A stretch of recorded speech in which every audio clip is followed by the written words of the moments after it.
본문의 말씀은 이사야 선지자가 이제 선지자로 소명을 받는 그 배경을 담고 있는 내용입니다. 그런데 오늘 성경 본문을 사실 잘 보게 되면 본질적으로 하나님이 어떠한 분인가라는 것을 잘 보여주고 있습니다. 하나님은 왕이시다. 그리고 하나님은 거룩하시다 라는 사실을 알려줍니다. 1절 말씀에 보면 중반부에 이렇게 나옵니다. 높이 들린 보호자에 앉으셨는데 그의 옷자락은 성전에 가득하였고, 자, 하나님께서 높이 들린 보호자에 앉으셨다라는 표현을 쓰고 있습니다. 이런 보호자에 앉아 계신 분은 왕만이 앉을 수 있게 되는데 바로 왕이신 하나님께서 성전에 임재한 장면을 이렇게 표현합니다.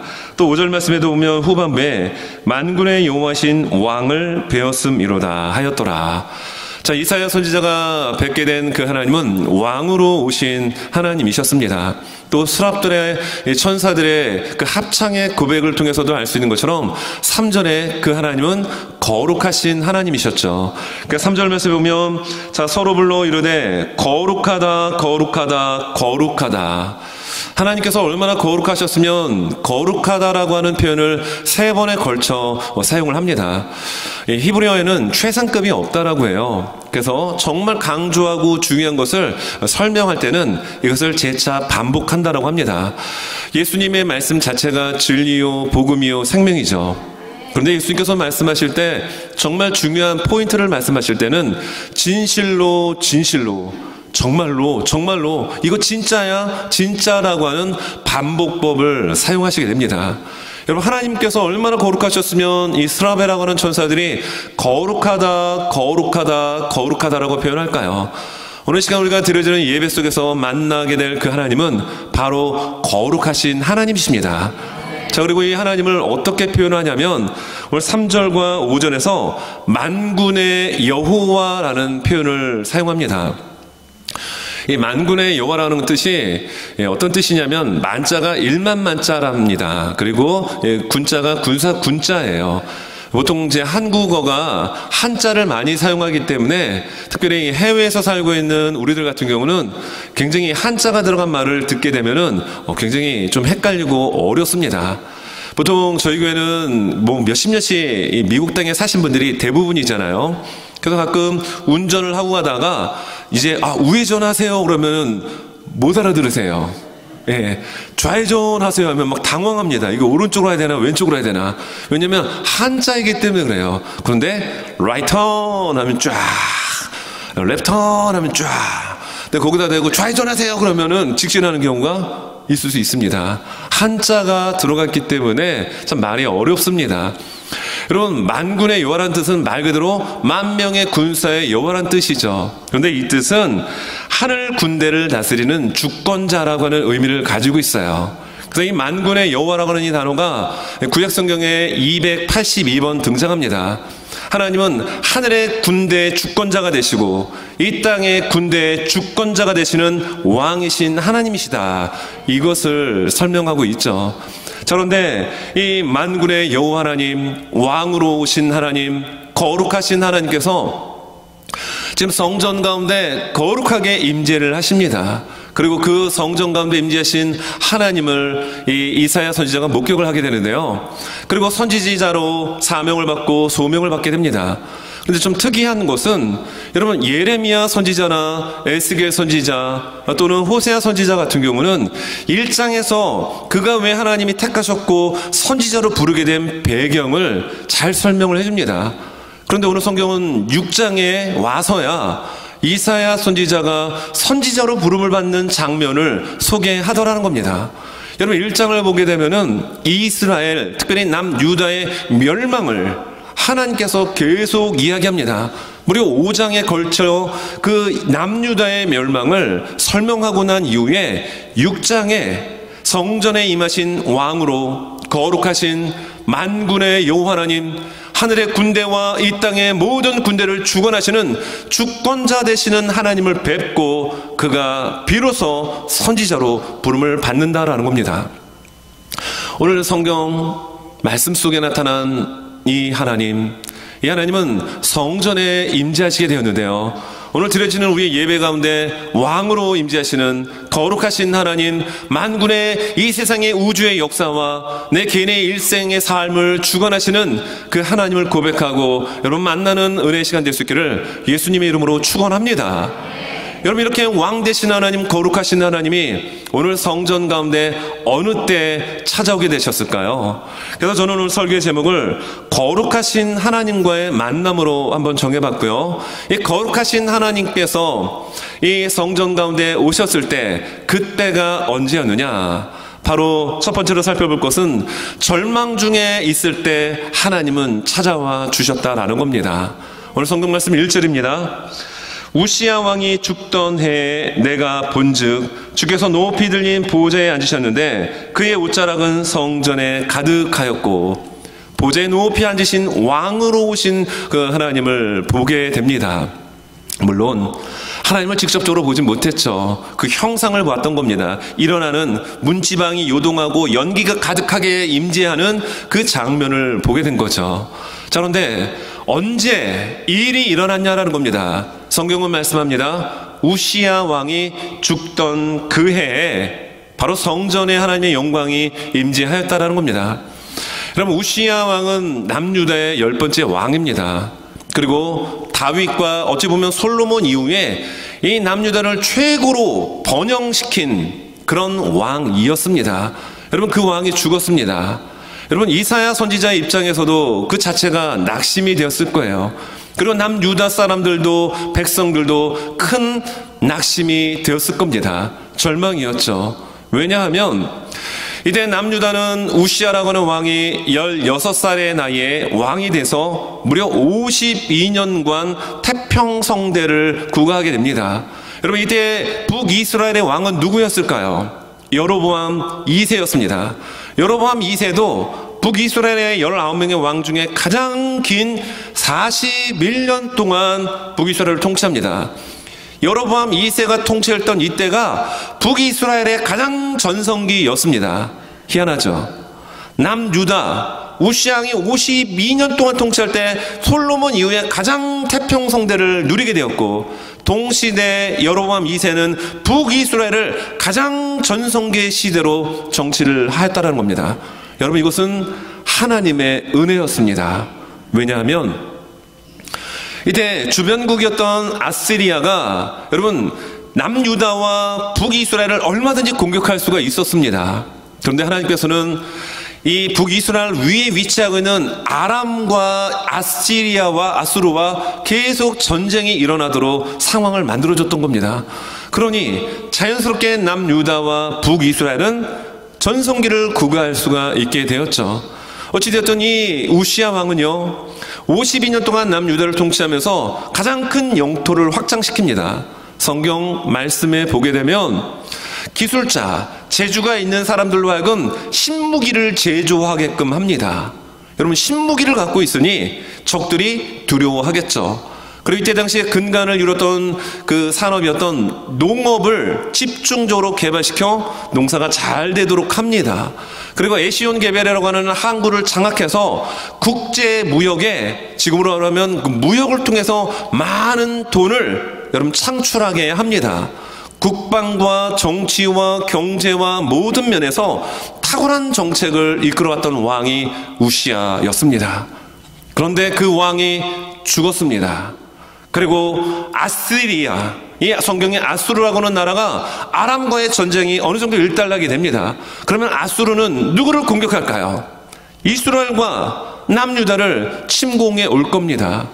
이런 국제적인 정세와 그리고 52년 동안 나라를 잘 살게 했던 왕이 죽던 그 해에 선지자와 백성들이 느꼈던 이 충격은 굉장히 컸을 겁니다.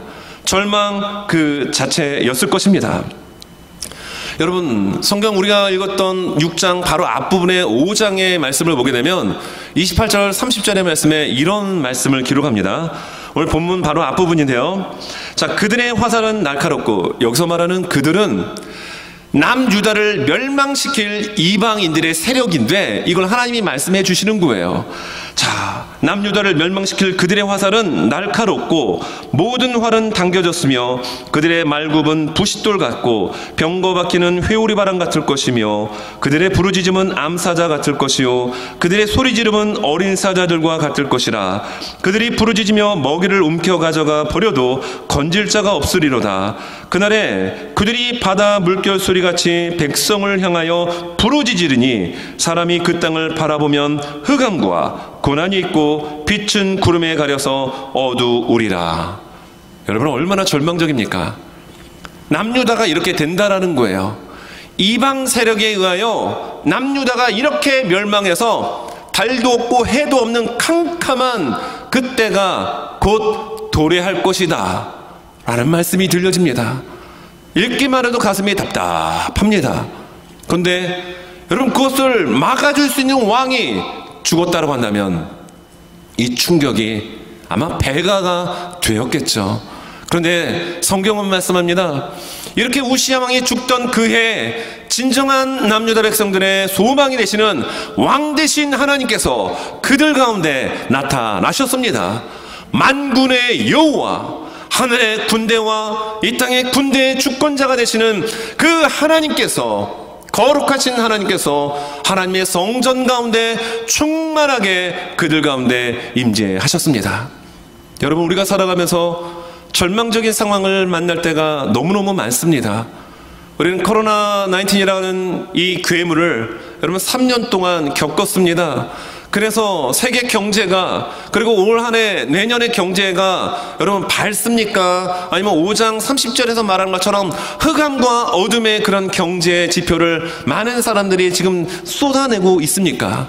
후자잖아요. 그리고 많은 개인적인 여러분 그런 어려움들이 우리 삶에 여러분 넘실넘실 거릴 때가 많습니다. 그러나 우리는 기억해야 합니다. 우시야 왕이 죽던 그 해 왕 되신 하나님께서, 그리고 만군의 여호와 하나님께서 그들 가운데 현현하시고 나타나 주셨습니다. 마찬가지로 하나님도 우리가 절망 가운데 있을 때 나타나 주십니다. 여러분, 성경에 기드온이라는 인물이 있습니다. 이 사람이 이제 미디안이라는 사람한테 다 농사진 거 다 빼앗기고 몰래 숨긴 그 열매 가지고 포도주 틀에 숨어서 그거를 타작하고 있는데 하나님의 전사가 나타나서 그에게 말하잖아요. 큰 용사여, 하나님께서 너와 함께 하시도다. 여러분, 정말 얼마나 절망스럽습니까? 열심히 사업을 했어요. 열심히 노력했습니다. 근데 이만큼 뭔가 열매를 거뒀습니다. 근데 이걸 다 빼앗긴 거예요. 남은 것이라고는 요만큼밖에 없습니다. 그것도 사람들이 보는 앞에서 자랑스럽게 타작하고 보이는 것이 아니라 몰래 숨어서 타작해야 되는 그 마음이 여러분 얼마나 절망적이고 비참할까요? 그런데 하나님은 그 타이밍 가운데, 그 가운데 기드온에게 나타나셔서 말씀하셔요. 여러분, 밤새 그물질을 했던 한 어부가 있었습니다. 아니, 어제는 그렇게 많이 잡혔는데 오늘은 어떻게 된 일인지 한 마리의 물고기도 잡히지 않습니다. 또 던지고 또 저기 가서 또 던져보고 저기 가서 던지면 좀 잡힐까 싶어가지고 힘을 내가지고 던져봤지만 잡히는 건 쓰레기밖에 없었습니다. 실패한 밤이었죠. 그런데 예수님께서 그 실패한 어부의 배에 타시고 하나님의 말씀을 전하세요. 그리고 말씀하십니다. 깊은 곳에 그물을 던져라. 아니, 그 자리는 고기가 원래 없는 자리입니다. 그리고 던져봤지만 한 마리도 잡히지 않았던, 실패했던 그 자리였습니다.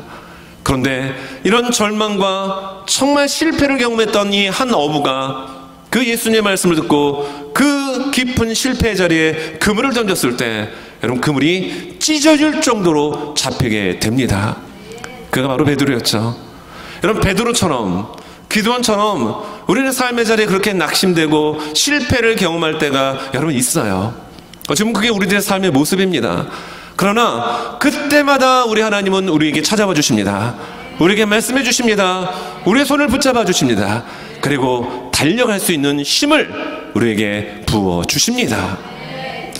여러분, 시편 40편 5절에서 이 시편 기자가 이렇게 노래합니다. 내 영혼아, 네가 어찌하여 낙심하며 어찌하여 내 속에서 불안해하는가? 너는 하나님께 소망을 두라. 그가 나타나 도우심으로 말미암아 내가 여전히 찬송하리로다. 아멘입니다. 절망하고 낙심되고 불안해할 때 여러분, 우리의 소망은 하나님께 있습니다. 오히려 그래서 우리는 그 절망을 여러분 기쁨의 찬양으로 바꿔서 올려드릴 수 있는 우리 모두가 되어야 합니다. 두려움이 변하여 기도가 됩니다. 한숨이 변하여 찬송이 되어지도록 하나님은 여러분과 함께 하십니다. 여러분, 이렇게 절망 가운데 오신 하나님은 어떤 하나님이실까요? 여러분, 그 하나님은 거룩하신 하나님이십니다. 그러니까 두 번째로 살펴볼 것은 거룩하신 하나님과의 만남이 이루어지게 되는데, 자, 이 말씀이 3절 말씀입니다. 자, 서로 불러 이르되 거룩하다 거룩하다 거룩하다 만군의 여호와여 그의 영광이 온 땅에 충만하도다 하더라. 자, 2절에 보면 스라비라고 하는 천사들이 이제 오늘 찬양대 아름다운 찬양처럼 합창으로 하나님의 이름을 높여드립니다. 어떻게 시작합니까? 거룩하다 거룩하다 거룩하다. 하나님은 거룩하신 분이십니다. 그러므로 우리는 이 시간 예배를 드릴 때 어떠한 이의 예배를 하나님 받으실까요?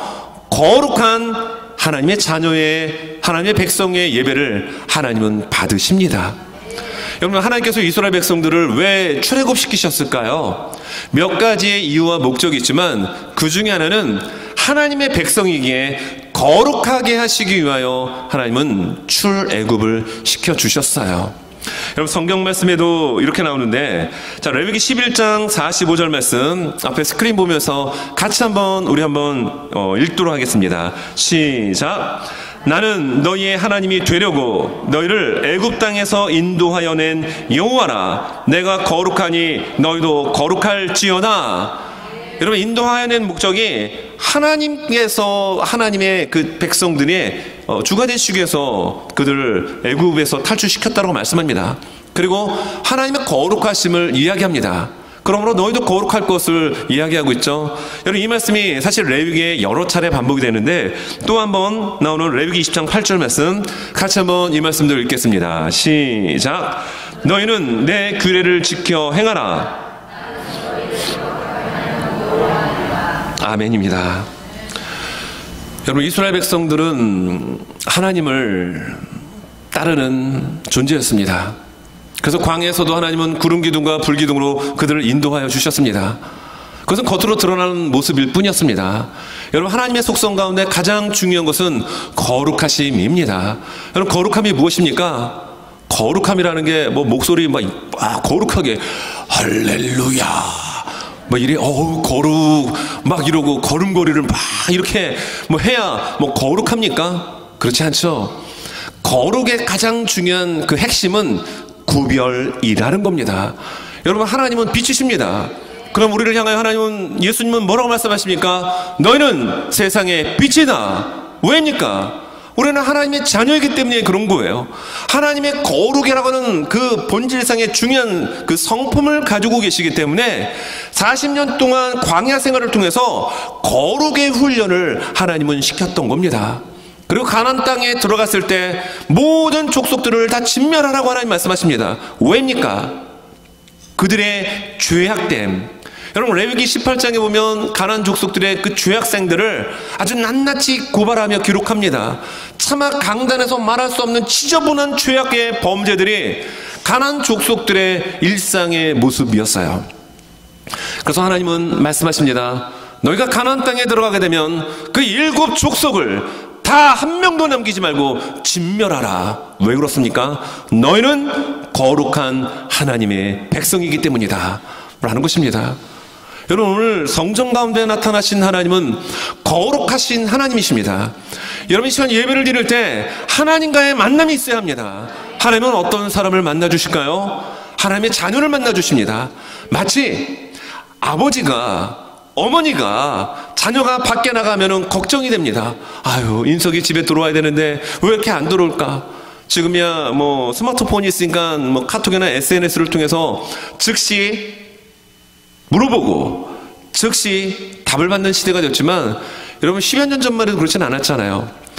한 3, 40년 전만 해도 그러지 않았잖아요. 얼마나 걱정이 될까요? 자녀가 언제 돌아올 것인가? 하나님의 마음도 마찬가지입니다.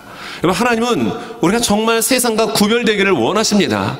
우리는 하나님의 자녀이기 때문에 세상과 달라야 돼요. 그래서 말하는 것도 달라야 되고, 그래서 오늘 이 이사야 선지자가요, 5절에서 이런 고백을 합니다. 거룩하신 하나님을 만나고 난 이후에 그가 5절에서 이렇게 고백하죠. 자, 그때 내가 말하되 화로다 나여 망하게 되었도다. 나는 입술이 부정한 사람이요 나는 입술이 부정한 백성 중에 거주하면서 만군의 여호와신 왕을 배웠음이로다 하였더라. 거룩하신 하나님을 배웠던, 그 하나님의 거룩한 임재를 목격했던 이 이사야가 뭐라고 고백하죠? 나는 입술이 부정한 사람이다라고 이야기합니다. 여러분, 사실 우리가 이 말로 실수하고 말로 범죄하는 경우가 거의 다예요. 여러분, 우리는 우리가 투심력이 있습니까? 사람의 마음을 꿰뚫어보지 못하잖아요. 그런데 우리가 내뱉는 말, 우리의 입에서 툭툭툭툭 나오는 이 말들이 사실 상처를 주고 또 관계를 어렵게 하고 공동체를 해하게 되고, 사실 역사에 일어난 모든 그 불미스러운 일 가운데는 이 말로 인한 일들이 사실 대다수입니다. 거룩하신 하나님을 만났던 여러분 이사야가 5절에서 어떤 고백을 하고 있죠? 내 입술이 부정한 사람이로다. 나는 화로다. 망하게 되었다라는 고백을 합니다. 거룩하신 하나님 앞에 우리가 어떻게 설 수 있을까요? 죄인된 우리가 어떻게 설 수 있을까요? 설 수 없습니다. 그런데 하나님의 은혜로 우리의 모든 죄악을 씻어주시고 용서해주시고 예수 그리스도의 그 핏부림의 보혈의 능력으로 우리가 담대히 하나님의 보호자 앞에 나갈 수 있도록 하나님은 우리를 인도하여 주십니다. 그리고 그런 예배자로 당당히 예배드릴 수 있도록 우리를 지금 이 순간도 만나주시고 인도하여 주시는 거예요. 거룩하신 하나님을 만난 여러분 사람은 어떤 고백을 하고 어떻게 행동을 하게 될까요? 오늘 5절에서 말하는 것처럼 나는 망하게 되었다라고 이야기합니다. 이게 정상적인 모습입니다. 왜냐하면 죄인된 우리들이 하나님 앞에 서게 될 때 이런 모습이 나올 수밖에 없게 돼요. 여러분, 성경에도 보면은 이 십계명을 받으러 올라갔던, 그리고 그 십계명이 기록됐던 출애굽기 20장의 내용을 보게 되면 19장에 어떤 말씀들이 나오죠? 하나님께서 시내산에서 말씀하실 때 구름이 빽빽하게 임하고 막 번개 우레가 임할 때 백성들이 두려워합니다. 그래서 출애굽기 20장에 보게 되면은 모세야 혼자 올라가서 말씀을 듣고 내려와서 우리에게 전해 주십시오라고 백성들이 이야기합니다. 왜죠? 무서우니까, 두려우니까. 죄인이 여러분 거룩하신 하나님에게 나간다라는 것은 상상할 수 없는 일입니다. 근데 우리가 어떻게 나갈 수 있습니까? 하나님의 은혜로, 예수 그리스도의 그 보혈의 은혜로 우리를 다 깨끗하게 씻어주시고 거룩하게 우리를 만들어주셔서 이 시간 우리는 예배를 드리고 그 하나님과 동행하며 살아가며 감사할 수 있는 우리 모두가 되시기를 예수님의 이름으로 축원합니다. 여러분, 이 이사야 선지자가 그 죄에 대한 고백을 하잖아요. 그리고 이 죄에 대한 고백이 있고 난 후에 거룩하신 하나님을 만나고 난 이후에 이 죄의 고백으로 끝나지 않고 오늘 성경 말씀 6절과 7절에 보면 이렇게 기록됩니다. 그때 그 서랍 중에 하나가 부젓가락으로 제단에서 집은 바 핀 숯을 손에 가지고 내게로 날아와서 그것을 내 입술에 대며 이르되 보라, 이것이 내 입에 닿았으니 내 악이 제하여졌고 내 죄가 사하여졌느니라 하더라. 여러분, 그리고 사명자로 그가 부름을 받는다라는 거예요. 거룩하신 하나님과의 만남은 바로 내가 거룩하게 되었다라는 것을 방증하고 있는 중요한 사실입니다. 여러분, 하나님은 거룩하십니다. 그리고 예배를 드리는 우리 또한 거룩합니다. 그래서 세상과 구별이 돼야 되는 거예요. 빛은 어둠이 있는 자리에 가면 자연스럽게 분리가 됩니다. 마치 그런 모습으로 우리가 살아야 될 것을 말씀하고 있습니다. 자, 그리고 세 번째로 살펴볼 것은 오늘 성경 말씀에 스랍이라고 하는 천사들이 등장을 하게 되는데 겸손하게 자신의 사명을 감당해야 된다는 사실을 우리에게 알려줍니다. 자, 2절 말씀입니다. 자, 스랍들이 모시고 섰는데 각기 6날개가 있어 그 둘로는 자기의 얼굴을 가리었고 그 둘로는 자기의 발을 가리었고 그 둘로는 날며. 여기에 나오는 이스랍은 성경 전체에서 딱 오늘 본문에만 나오는 표현입니다. 이스랍은 불타는 자라는 뜻을 갖고 있기도 합니다. 천사예요. 그런데 하나님의 보호자 앞에 있다라고 얘기하죠. 성경에 보면 계시록 4장 8절에 네 생물이 하나님의 보호자 앞에 있게 돼요. 그리고 24장로가 양쪽에 12 이렇게 서 있게 되죠. 그리고 유리바다 같은 곳에 이 네 생물이 하나님을 찬양하는 장면이 소개가 됩니다. 그런데 거기에 나오는 네 생물의 날개가 6입니다. 계시록 4장 8절 말씀에 네 생물은 각각 6날개를 가졌고 그 안과 주위에는 눈들이 가득하더라.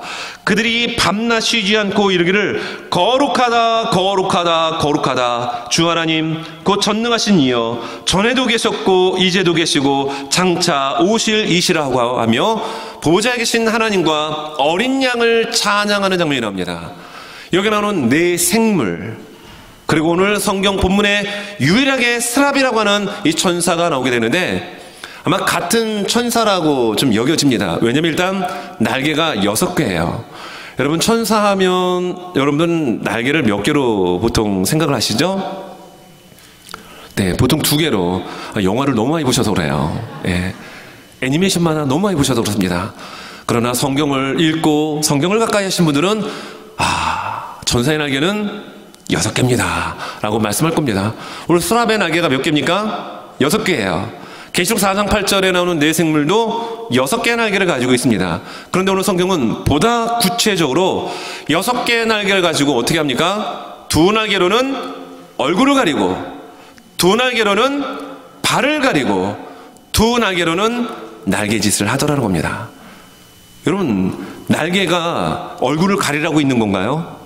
날개가 냄새나는 발을 가리라고 존재합니까? 날개의 목적은 나는 겁니다.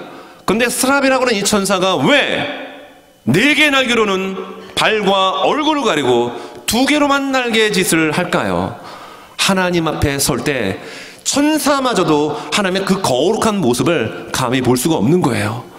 그래서 눈을 가리는 거 외에 얼굴을 가립니다. 그리고 발을 가립니다. 어떤 모습을 우리가 느낄 수 있죠? 겸손함의 모습을 우리는 느끼게 됩니다. 여러분, 천사는 하나님을 찬양하는 존재예요. 특별히 하나님의 보호자 앞에 있던 네 생물, 오늘 본문에 등장하는 스랍은 하나님을 높여드리고 찬송하는, 밤낮 쉬지 않고 찬양한다라고 계시록 4장 8절에서 말씀하고 있잖아요. 그런데 오늘 본문에 나오는 이 스랍은 참 우리가 이해가 되지 않게 2개로만 날개짓을 하고 나머지 2개는 얼굴과 발을 가립니다. 왜입니까? 겸손한 모습을, 천사라 할지라도 감히 하나님 앞에 얼굴을 마주할 수 없을 정도의 그런 거룩한, 그 왕 대신 하나님의 위엄, 위대하심을 여러분 이렇게 표현하고 있는 겁니다. 여러분, 하나님의 사역을 감당할 때 하나님께서 우리에게 주신 소명과 여러분 직분과 사명이 있죠. 여러분, 겸손하게 그 사명을 감당할 수 있기를 바랍니다. 겸손하게 감당할 때 그것이 하나님께 기쁨과 영광이 되어지고 하나님 나라의 상급이 되어지고 나의 믿음의 진보가 됩니다. 그러나 겸손하지 않고 나를 드러내기 위하여 여러분 그것을 사용하게 되면 결국 어떻게 될까요? 하나님 기뻐하지 않는다라는 겁니다. 그래서 여러분, 여기에 오늘 말씀에 이 네 날개를 가지고 가리는 곳에 쓰임을 받은 것처럼 하나님께서 우리에게 어떤 달란트와 또한 능력을 주신다고 한다면 여러분 그것은 겸손하게 우리를 가리는 부분 가운데 사실 사용해야 합니다. 그리고 나머지 2날개를 가지고 날개짓을 해도 충분히 그 일을 감당할 수 있도록 능력을 주시는 하나님이 우리에게 계십니다. 여러분, 오늘 본문에 죽음을 맞이했던 왕은 남유다의 10번째 왕 우시야 왕이었습니다. 우시야라고 하는 이 왕의 이름의 뜻은 여호와는 나의 힘이라는 뜻이에요. 참 이름 잘 지어야 될 것 같아요. 정말 여호와 하나님이 우시야 왕의 힘이 되어주셨습니다. 그래서 그가 52년 동안 국가를 잘 이끌어갈 수가 있었던 거예요. 그런데 그가 인생의 후년에 그가 약간 좀 이상해지기 시작합니다. 하나님 앞에 들어가서 향을 드리는 이 일을 본인이 하려고 합니다. 그래서 아사랴 선지자가 제사장이 그거를 만류합니다. 그랬더니 화를 내요. 그리고 본인이 그 향을 드리려고 합니다. 그때 하나님께서 이 우시야 왕의 이마에 문둥병 나병이 생기게 합니다. 이때 그의 나이 한 53세에서 54세예요. 그러니까 68세에 죽습니다. 그러니까 한 14년, 15년 그가 죽기, 그때 나병이 생겨서 그는 별채에 있다가 결국 죽음을 맞이하게 됩니다. 여호와는 나의 힘이십니다. 여호와는 나의 반석이십니다. 하나님이 도와주셔야 합니다. 여러분, 이런 고백을 가지고 우시야 왕이 통치를 하였기 때문에 52년간 태평성대가 그 나라 가운데 주어졌던 겁니다. 그런데 이 겸손했던 우시야 왕이 조금 이상해지기 시작하면서 교만해질 때 하나님은 문둥병이 걸리게 하셨고, 그로 하여금 왕궁의 보좌가 아닌 별궁에 있도록 하나님은 격리시키게 하십니다. 여러분, 이 말씀이 역대하 26장 19절에서 20절의 말씀인데요, 제가 읽어드립니다. 우시야가 손으로 향로를 잡고 분향하러 하다가 화를 내니 그가 제사장에게 화를 낼 때 여호와의 전한 향단 곁 제사장들 앞에서 그의 이마에 나병이 생긴지라. 대제사장 아사랴와 모든 제사장이 왕의 이마에 나병이 생겼음을 보고 성전에서 급히 쫓아내고 여호와께서 치심으로 왕도 속히 나가느니라. 여러분, 겸손했던 우시야 왕이 왜 제사장이 드려야 될 분향하는 그 일까지 월권하여 본인이 하려고 했을까요?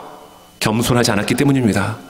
이때 가장 큰 힘을 갖고 있는 나라가 애굽이라고 하는 나라인데, 애굽의 파라오, 이 바로 왕은 정치와 종교를 같이 통합해서 이끌어갔던 사람이에요. 그러니까 분향을 할 수 있었던 사람이 바로 왕이었습니다. 가만히 그걸 보니까 부러웠던 겁니다. 여러분, 하나님을 힘으로 삼고 살아가는 하나님의 백성과 하나님의 자녀는 하나님의 말씀을 따라야 합니다. 하나님의 말씀의 가치관에 안경을 껴야 합니다. 근데 겸손했을 때 우시야 왕은 하나님 중심의 삶을 살았지만 세상에, 그것도 힘있는 애굽 나라의 왕이 하는 것을 보니까 그럴듯하거든요. 멋있어 보이거든요.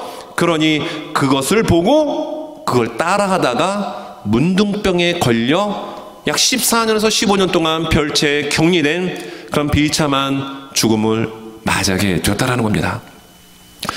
여러분, 오늘 천사가 가리는데 여러분 대다수의 날개를 사용했습니다. 하나님의 일을 할 때는 겸손하게, 그리고 우리의 신앙에 있어서 정말 겸손함이 정말 중요한데 예수님께서 겸손을 하셨기 때문이에요. 저는 우리 교회 찬양팀의 이름이 무엇이죠? 참 놀랐습니다. 성경 전체 오늘 본문에만 나오는 이 스랍의 이름을 어떻게 알고 찬양팀의 이름을 스랍으로 지었는지 놀라울 뿐입니다. 여러분, 우리 스랍 찬양팀 참 찬양으로 우리에게 은혜를 많이 끼치고 있습니다. 겸손하게 하나님을 찬양하십시오. 찬양대도 마찬가지입니다. 겸손하게 하나님만 찬양하십시오. 사람 주목하면 안 됩니다. 오직 하나님 영광 받으시기에 찬양을 올려드릴 때 하나님이 영광을 받으시고 그 은혜가 우리에게 여러분 전파되어야 합니다. 여러분, 수라 찬양팀 위해서 여러분 기도 많이 해주십시오. 앞에서 주일에 한 번 나서 찬양하는 일이 쉬운 일이 아니에요. 여러분, 사람들 앞에서 나와서 이렇게 찬양하고 하는 일이 결코 이게 만만한 일이 아닙니다. 그래서 더 겸손하게 기도하셔야 합니다. 더 말씀 붙들고 겸손하게 하나님 중심, 하나님을 기쁘시게 하기 위하여 여러분 집중하며 기도하며 구별된 마음으로 찬양하며 나갈 때 오늘 이 스랍의 찬양처럼 거룩하다 거룩하다 거룩하다라고 하며 성전 문지방이 요동을 하고 여러분 성전의 거기에서 터져나오는 연기로 가득 찬 은혜가 여러분 찬양을 드리는 그곳 가운데 충만하게 임하게 될 줄로 믿습니다. 말씀을 정리합니다. 여러분, 하나님께서는 우리가 절망 중에 있을 때 우리를 홀로 내버려 두지 않으세요. 너 내 말 안 듣고 그러더니만 잘됐다, 쌤통이다, 고소하다, 이렇게 하지 않습니다.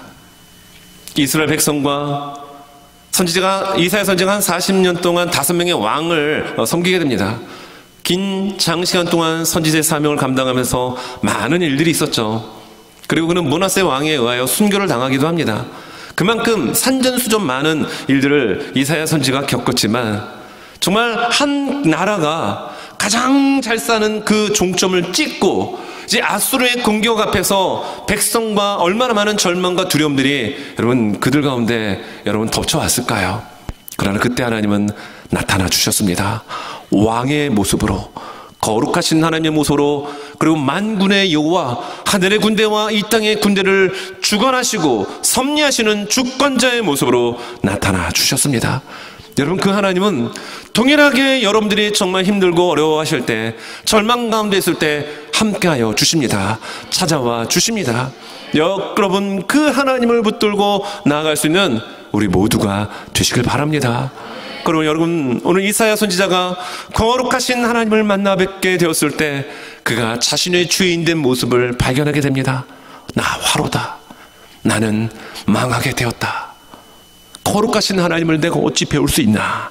라고 하는 자신의 실제적 모습을 보게 되더라는 거예요. 거룩하신 하나님을 만난 이들마다 모두 다 그런 반응을 보이게 됩니다. 그리고 그것으로 끝나는 게 아니라 그 죄를 사하여 주시는 은혜가 임하는 거예요.